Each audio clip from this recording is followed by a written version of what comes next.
Друзья, дорогие зрители, здравствуйте! Я представляю гадание на апрель 2022 года. Вот так весна продолжается, весна у нас в разгаре.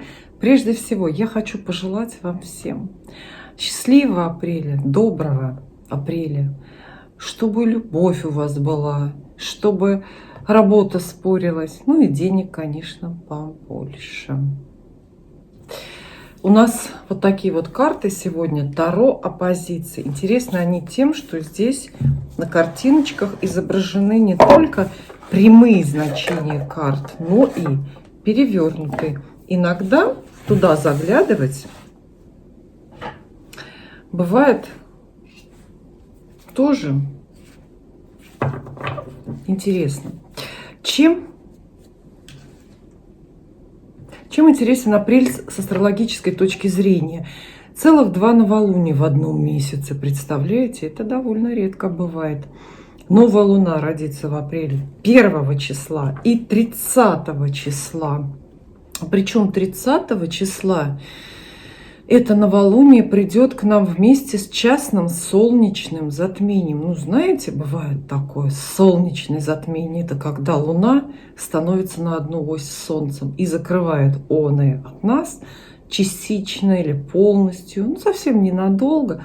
Однако считается, что вот эти солнечные затмения очень сильно меняют жизнь людей. Ну, в планетарном смысле и жизнь каждого отдельного человека. В этот раз солнечное затмение случится на оси Телец-Скорпион, а это денежная ось в зодиаке.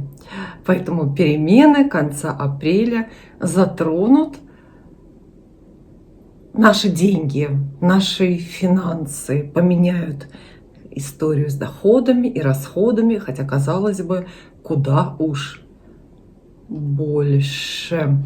Кстати, о новолуниях. Если вы не видели еще, но вдруг такие есть на моем канале, универсальное видео, инструкцию про изготовление талисмана лапка, посмотрите. Этот талисман делается по правилам искусства именно в новолуние. В апреле целых 2 повода, 2 даты есть, чтобы сделать лапку. Можно прямо 2 изготовить.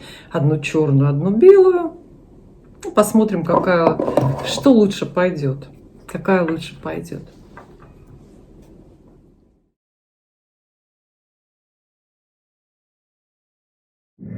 И у меня гадание для уверенного и надежного тельца на апрель 2022 года. Пожалуйста, милые тельцы, задавайте картам свои собственные вопросы про любовь, работу, про все, что угодно, про дом, семью и деньги. Для того, чтобы карты отвечали на ваши вопросы, для того, чтобы это гадание перестало быть общим, а стало личным, персональным для вас. И получите таким образом пророчество о судьбе. Но мы начинаем с темы работы. Телец и работа. Как вам удастся поработать в апреле? 3 карты. 1, 2 и 3. Как-то все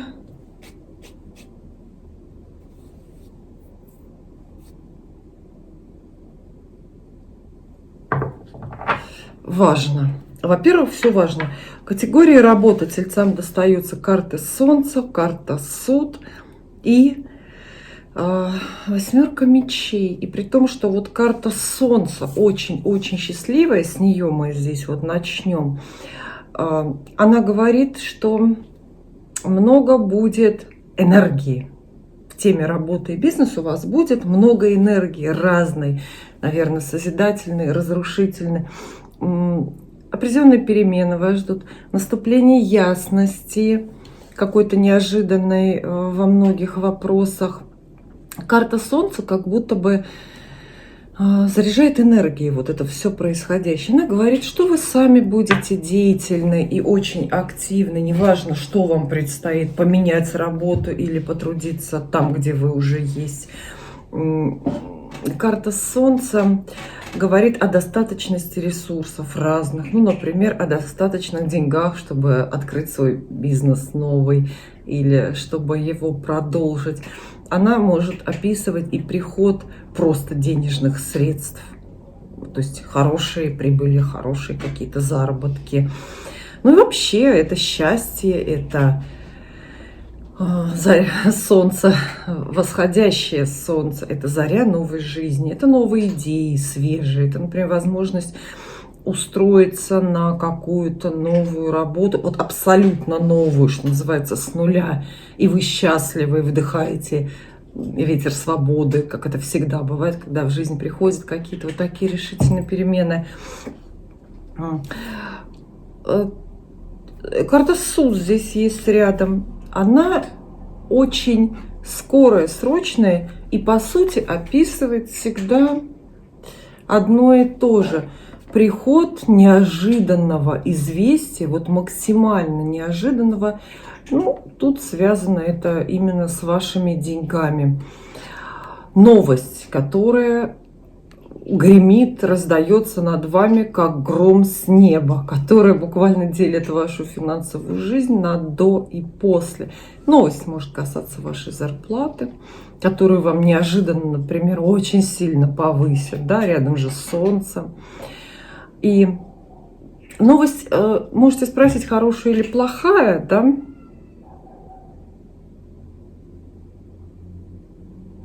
Хорошая, да, конечно, безусловно. Знаете, по карте Суд приходят новости, такие, которые мы даже не оцениваем, хорошие они или плохие. Это новости настолько фатальные, вот настолько они из космоса, и настолько по судьбе, что наши оценки, вот эти оценочные суждения, примитивные, бытовые, тут даже не нужны. Понимаете, о чем я говорю? Просто это есть, это случается. А нас никто не спрашивает. И, может быть, у нас даже мнения нет, хорошо это или плохо. Действительно, Тельцов ждет приход какой-то новости, связанной с работой, которая вот одинаково с двух сторон хорошая и, может быть, плохая, может быть, и очень плохая, и очень хорошая, и все это в одном, знаете, вот в каком-то одном флаконе. Немножко неприятно, и немножко это портит нам предыдущие абзацы и всю картину появления восьмерки мечей. Восьмерка мечей – это некая несвобода. Карта описывает интервенцию, вмешательство. Кто-то сильно вмешивается в ваши дела, рабочие, профессиональные. Очень сильно, но, естественно, не по-хорошему. То есть тут недоброго начальника описывает эта карта. Давление, которое вы ощущаете и от которого всеми силами хотите освободиться, и более того, должны освободиться всеми силами. А поэтому здесь вмешивается кто угодно. На масштабном уровне вмешивается, например, государство, какие-то указы, там, перемены вот такого уровня. Сейчас это часто бывает. Происходит, вмешивается начальство непосредственно в вашу деятельность, вмешиваются какие-то проверяющие структуры, может быть, если у вас собственный бизнес. И в итоге вы, как вот этот вот герой на картиночке, видите, не можете абсолютно пошевелиться, и вы вынуждены на что-то соглашаться, что-то делать, кому-то подчиняться, что-то продолжать или от чего-то отказываться. Боюсь, что в таком наборе карты действительно могут обещать тельцам приход, ну, какой-то особенной или новой несвободы в работе, приход каких-то новых ограничений. Это, например, ну да, ограничения по вашей деятельности, ограничения по вашему бизнесу, или не обязательно лично по вашему бизнесу, ограничения по деятельности компании, например, неожиданное введение, ну куда деваться, тех же санкций против вас или, может быть, собственников компании, тогда против фирмы, да, или против собственников компании. Вот. Карты очень спорные, но тем не менее, мне кажется, обнадеживающие. Особенно если вы из этой несвободы вырветесь. Собственно, восьмерка мечей всегда и появляется в раскладах с одной единственной целью: уговорить вопрошающего эту самую несвободу не терпеть, искать выходы, как от этого отказаться. Вот посмотрите, иллюстрация какая страшная, но зато по ней все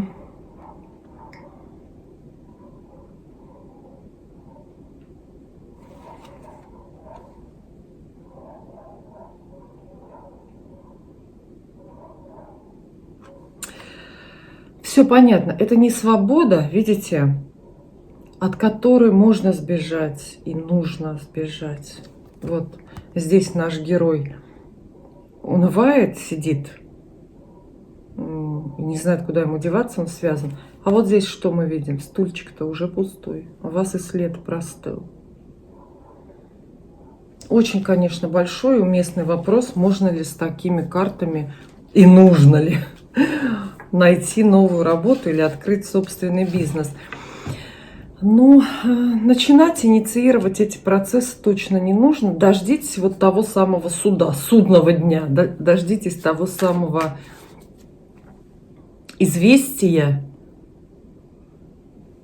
того самого дня, когда грянет вот этот гром и наступит какая-то ясность, какое-то прояснение для вас в этой теме. А после уже, наверное, можете действовать. Ну и логически у нас продолжается гадание деньгами. После того, как мы спросили про работу, уместно спросить про деньги. А что же будет у тельцов с деньгами? На работе новости и интервенции. А в деньгах настройтесь на лучшее. Раз. Два. Три. А вот с деньгами как раз все достаточно хорошо.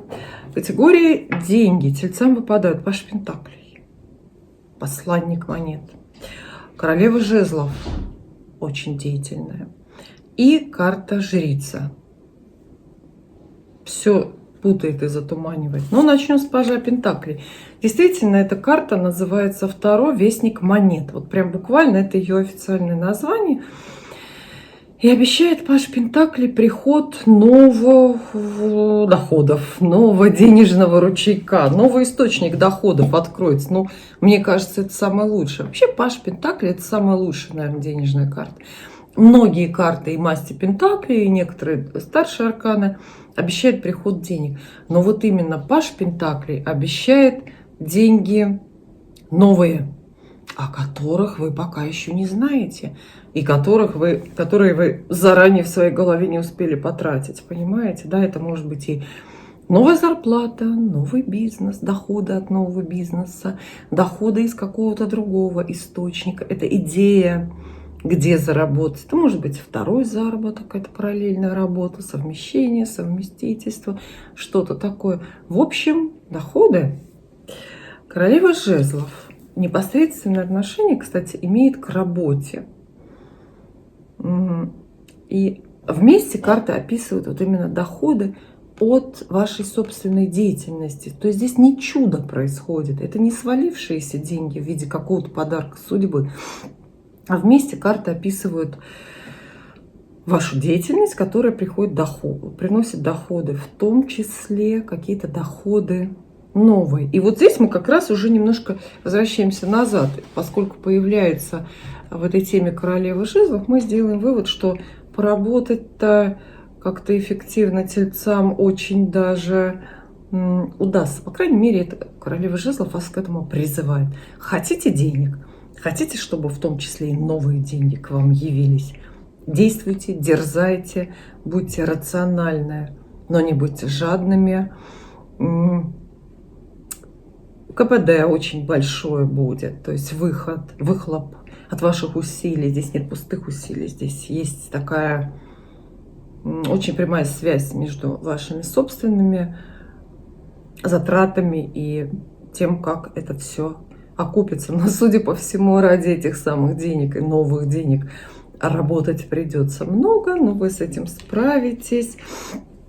А вот карта жрица, может быть и хорошо, что здесь она соседствует. Карта жрица абсолютно не про деньги, она более говорит о том, что спокойствие какое-то придет по отношению к деньгам. Придет спокойствие, придет осознанности много. То есть вы очень зарабатывать деньги, да и тратить тоже будете очень осознанно в обстановке, когда вот ничего не торопит. Здесь нет суеты и каких-то особых нервов. Здесь есть, возможно, тайна, кстати. Возможно, ваши новые доходы отчасти тайнами будут от кого-то. Не знаю. Но карта жрица заверяет, что вы не будете переживать о деньгах, потому что карта это очень нематериальная, очень какая-то, ну, интуитивная, что ли, философская. То есть придет какое-то философское отношение к деньгам, а оно возможно только когда что? Когда эти самые деньги есть и когда денег хватает. Поэтому для Тельца очень даже хороший прогноз. На деньги только не забывайте, карты не подарочные. Только ваша активность, только деятельность, только ваши дела, сила в ваших собственных ручках, доходы в ваших собственных ручках. Все.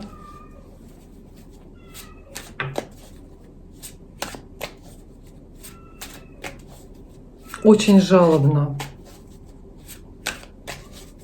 кричит кошечка у нас.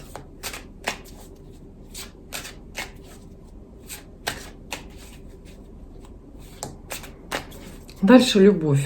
Побольше вам любви в апреле. Помните замечательная бессмертная песня Булата Акуджава «Мама, я дежурная по апрелю». Такого настроения вам желаю. Раз, на любовь Тельцу.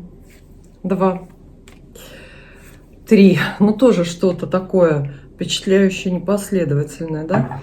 3 мечей вам тут остается. 4 мечей. И 9 пентаклей. Ну, боюсь, что мы с вами договорились, что мы будем только оценивать карты в их истинном значении, не приукрашивая, да? Как бы правду мы договорились с вами. Нести правду и свет. Вот. Более советы дает карта. Начнем с 3 мечей. Она называется «Старые печали». Она говорит, что вот что вас прежде беспокоило в вашей личной жизни, собственно, ее отсутствие, или неэффективность, или запутанные какие-то отношения, или разбитое сердце, кстати, одно из значений карты, да, разбитое сердце. Вот это все вы в апреле благополучно и перенесете. То здесь как раз не настает заря новой жизни. Перемены мы увидели у вас в работе и в деньгах, и большие какие-то новости. Вот. А в любви вот эта 3 мечей обеспечивает какую-то очень уверенную проекцию прошлого на настоящее и будущее. Зачем вы... Карта как бы вопрошает нас, спрашивает, зачем вы в ваше светлое будущее тащите то, что давно отжило? Зачем вы так хотите оплакивать то, что потеряли очень давно, может быть, и не имели вовсе? А 3 мечей говорит о заблуждениях или даже страхах, которые связаны с любовью, которые вы тайно лелеете в своем сердце, закрывая себе тем самым пути к каким-то новым достижениям. Переживание о несостоявшемся романе, о какой-то запущенной или трагической, драматической любовной истории плавно входят в ваш апрель, не остаются за порогом месяца. Ну, в этом ваша задача, в этом совет карты, да, вот если вы прям аккуратно все сделаете, ну, вот, например, представьте, что у нас в этот раз новолуние разделяет как раз границу календарных месяцев, да, и 1 числа новолуние, и вы вступаете вот в апрель, и очень было бы хорошо вот это вот все старые привязанности, страхи, слезы в новый месяц-то и лунные месяцы календарные не тянуть. Вот если у вас все получится, то, конечно, будет вам счастье. Очень показательно, видите, картиночка, которая описывает оборотное значение. карты. Оборотный смысл, перевернутая карта страшнее, грустнее, печальнее и, главное, бессмысленнее. Да? Потому что вот если в первом случае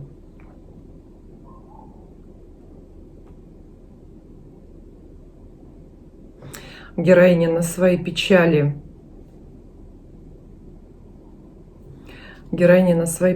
молится и как-то их идеализирует. Ну, вы идеализируете, например, какой-то несостоявшийся свой роман, то во втором случае ей уже совсем не весело, она это только оплакивает. Четверка мечей, карта разлук. Она просит вас, тельцов, ну как-то спокойно, правильно переживать разлуки с любимыми людьми. Неважно, из-за чего эта разлука случилась. Объективные тому причины послужили, например, там чья-то командировка или болезнь, или, может быть, субъективные. Вы не договорились, поссорились, не можете встретиться, потому что боитесь, например, или избегаете друг друга как-то. Во всех случаях четверка мечей описывает время, которое нужно переждать. Вот. Не нужно торопиться. Вообще четверка мечей, естественно, она же после тройки выпадает. То есть она очень естественно продолжает историю, описанную этой самой тройкой. Вот видите, по этой тройке вы забиваете голову и сердце старыми печалями, и, естественно, эти печали не дают вам двинуться. Они для вас формируют какой-то забор и разлуку. Если откажетесь от прежних вот этих переживаний деструктивных явно уже, то и разлуки не будет, и ждать ничего не придется. Но отказаться все-таки надо вначале. А вот посмотрите, в перевернутом состоянии эта карта уже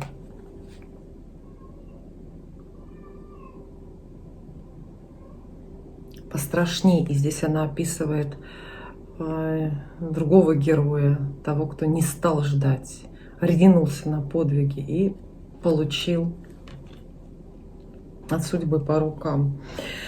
Вот. А девятка пентаклей в целом она могла бы быть в раскладе на любовь достаточно хорошей, но в таком соседстве она скорее подчеркивает инертность происходящего, понимаете, да? Инертность. Она говорит о том, что вот застой, вот в любви застой. Конечно, вы его придумали себе сами, потому что не хотите выбросить вот это все лишнее напрасно из головы, из сердца. Но от этого не легче.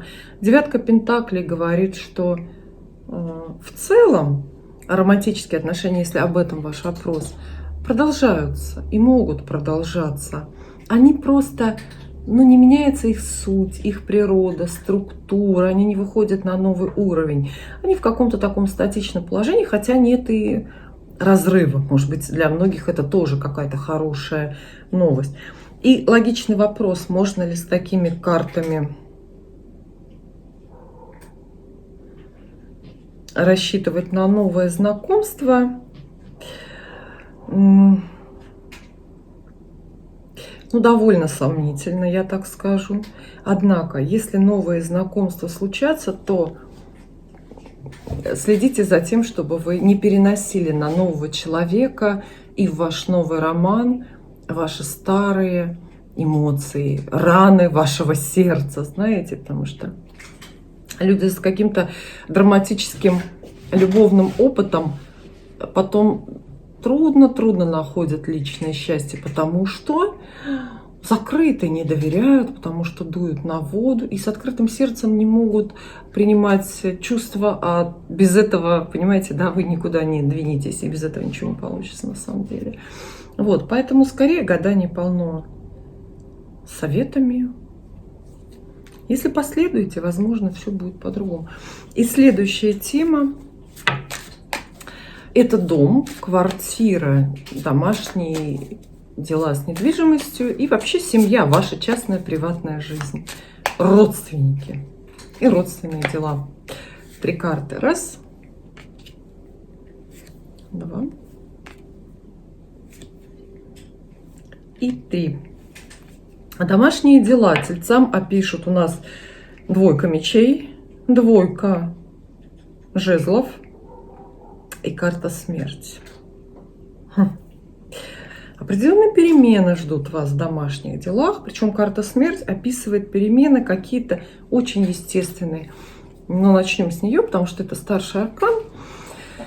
Карта важная. Вот что-то в ваших домашних семейных делах должно сильно поменяться, но вы, скорее всего, представляете, о чем идет речь. Вы, скорее всего, понимаете, потому что к этому идет. Вы можете догадаться, что с неизбежностью поменяется дом, завершится какой-то этап вашей жизни, связанный с домом, с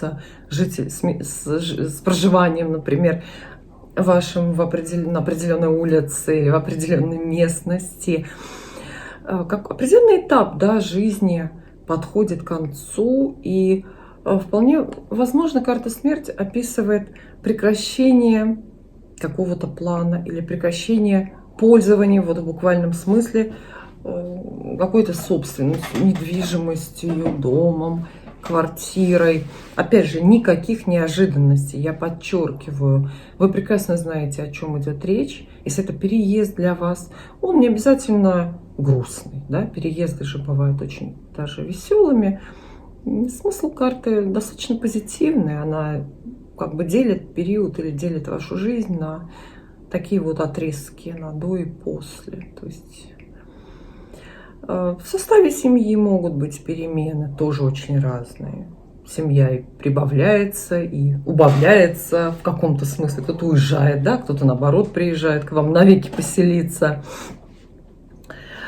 И рядом две двойки, на обеих вы. Вот смысл в чем. На обеих этих картах изображены вы. Вот смотрите. Здесь один человек и здесь человек. Вот это вы и вы. Редко они выпадают вместе и очень кричат. Совет очень четкий дает и очень на нем настаивают. Будьте одни. Во всех ваших решениях, связанных с домом и семьей, будьте одни.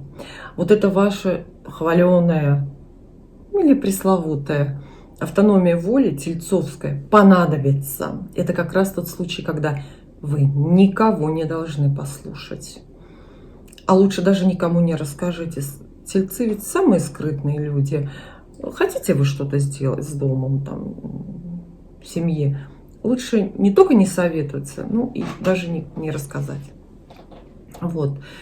По двойке жезлов стоит сильно-сильно стоять на своем решении.